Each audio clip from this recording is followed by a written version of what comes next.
along those lines, you've taken your girls all over the place. Any travel tips for flying, driving, traveling with kids? I'm sure there are a ton, but can you give us a couple?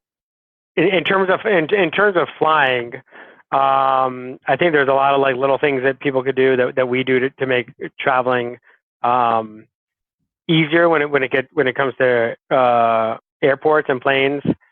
Number one, I mean, we get to the airport earlier than I would normally do if I was traveling on my own, just in terms of like getting through security and all that stuff.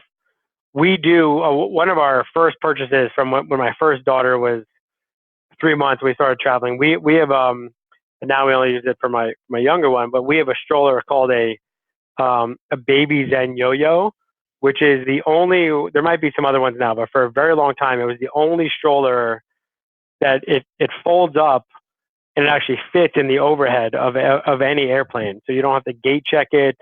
You don't have to check it underneath. You're sort of in control of it the whole time, and I think that's key because you could sort of keep a really young child in it all the way to the gate, and then you don't have to worry about it getting lost or damaged.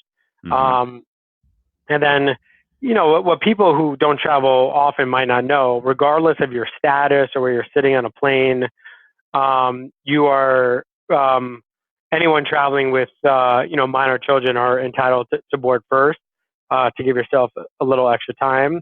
And then one other thing I'll tell you, and this is probably maybe getting a little too technical, but for my 2-year-old, and we used to have it for my older daughter when she was younger.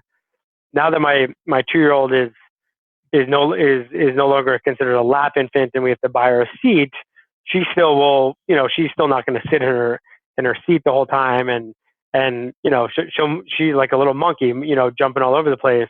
There's a great product called, I think it's called the Child Care System, where it's basically like a seatbelt system made by the same people who make all like airlines pilot seatbelts, and it basically emulates as if they were still like a car seat. So it helps keep them in place, but also a little more.